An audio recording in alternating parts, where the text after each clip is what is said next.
shave video today. Interesting video actually. That I'm going to be doing a soap base tier list, and I do need to caveat that all of these opinions are my own. Even if you disagree with them, just let me know. Tell me any soaps that I may have missed here, anything that you enjoy that I've ranked low, or anything that you enjoy that I rank high.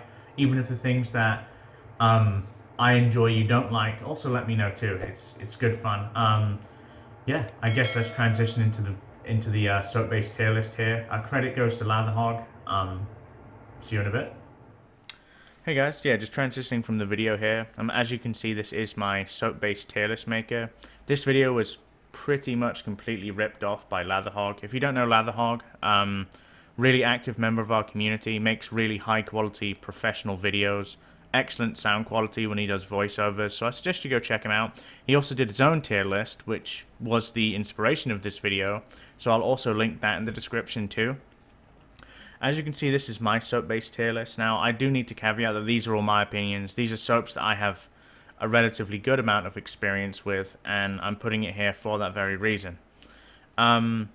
So let's get started then. So you can see there are things at the bottom there that are left out. That's because I haven't used them, or I've not used them in a very long time and I can't remember how they perform. So I'm not going to put things there that I haven't used. I think that's the most reasonable thing to do in that regard. We can start with D here. So I've put that there mainly. Those are the mass-produced soaps. I have experience with those. They get the job done, and I'd like to reiterate the fact that all of these soap bases, regardless on the tier they're in, they'll all get the job done for the most part, right? See, Sterling now. Sterling could be in B, but I do prefer the things in lower B more than I enjoy Sterling. So I've kept Sterling in C. Now for B tier, my top of my B tier there is purely Skinful. I've used their bear tallow, their deer tallow, and it's really, really good shaving soap. I've put Gentleman's Nod in B tier. I've not used the most updated version of the Cardinal base. I've used the first Cardinal base, and where it was good, I didn't think it was quite A or S tier. PAA CK6 is the most recent base I've used, and I think that is their most recent base, quite frankly. It's very good. I enjoy that, but it doesn't quite make A tier for me. Tallow and Steel, again, fairly old soap base, so I'm putting that in B tier. Still good enough to get the job done. And Strike Gold Shave, I've used the Patriot base, but I think that would be in B tier for me personally. And Saponificio Varosino, really the highest rated mass-produced soap under Tabac, which is, I think Tabac is, like, performance-wise, the best performing mass-produced soap for me. I don't know if you guys agree with me, agree or disagree, put in the comments below. I'd be curious to hear what you have to say. And A tier, so the top of my A tier is Talbot Shaving. The Talbot Shaving 3.0 base I think is phenomenal.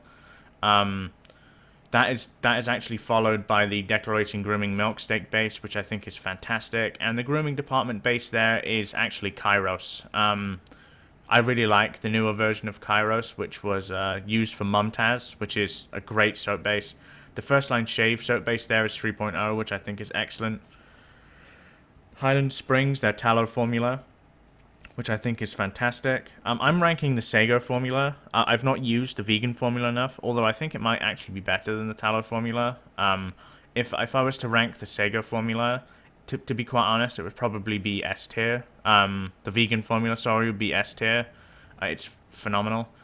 Noble Otter's 3.0 base is in A tier for me. It's a workhorse base.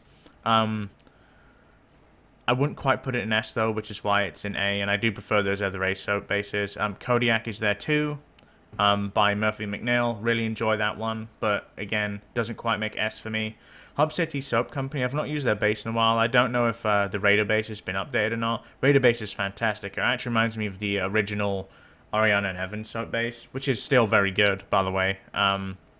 Really more than good enough to get the job done. I could probably put Mammoth's Tusk higher than this, quite frankly. As far as my overall enjoyment goes, it would actually be quite high in A, but overall performance, I think, is about there for me, and I really do enjoy Mammoth Tusk. Ethos Grooming, I've only used their the latest base I used from them. It was a bit harder than the original Ethos base. I thought it was better, but it would still be the bottom of A tier for me personally. So let's go in S tier, and I'll talk you through the rest in S tier. Let's start with the one at the bottom of S tier, which is McDuff's. I think the McDuff's 4.0 base is excellent. Lathers really easily. My only criticism really would be the hardness of the soap. I don't think it's quite hard enough. It's very soft to the point where I don't feel I can comfortably tub load it easily. So which is why I've put it at the bottom there. Sierra base is the one I've ranked for Holy Cow, and I just think it's phenomenal. It's probably the oldest of these bases in the top S tier here, and it's just so good. If you haven't used it, I would. My only problem isn't really a soap-based problem with Holy Cow. It's more to do with their scents. They tend to be really like more misses than hits for me, and that's unfortunate. Barristan Man, this is the Omnibus soap base. I think the Omnibus soap base is excellent. There's so many ingredients in the Omnibus soap base that I don't think it could be bad. I've experienced this recently. I've tried this soap base about 6 or 7 times, so I have a good amount of experience. If you haven't seen my YouTube video on Omnibus, I suggest you do. It wasn't uploaded particularly long ago, so you shouldn't have too much of an issue finding it. The Oaken Lab soap base is one of my personal favorites. I think it's a workhorse. It produces a beautiful, dense, slick lather. The post-shave, the immediate post-shave, and the long-lasting post-shave from Oaken is really good. I love Oaken. It's definitely up there with one of my favorite artisans. A&E, this would be for the K2E base. I've used it in Pedro Fiasco. It's just phenomenal. I actually think pound for pound, this is the soap base with the most impressive overall density to me. And then all of the other metrics, the post shave is phenomenal. It's obviously incredibly slick. K2E is fantastic. And my personal favorite is Loafer. I think Loafer is the best soap base on the market right now. Ever since his latest revisions, which have made it incredibly dense. It's dense, has by far the best post-shave. And I say by far, and I'm not exaggerating there. I've used some balms that don't compare with the post-shave of Loafer Grooming. The slickness is off the charts. The density now is drastically improved, and it would definitely be S-tier density. Overall enjoyment for me goes to Loafer. That's the soap-based tier list, guys. I'm curious to see what you would put here. I'm gonna put the soap-based tier list here, and if you want to post them on Instagram and tag me, by all means, and we can have some discussions here. Let me know what you think of my tier list. If you want to shout at me, that's perfectly fine too. Hope you guys have enjoyed the video today. If you're new around here and haven't yet subscribed, please consider doing so. I very much appreciate it. Apart from that, my name is Jack, your host from the Virtual Grim Room. Wherever you are in the world, have a wonderful day, and goodbye for now.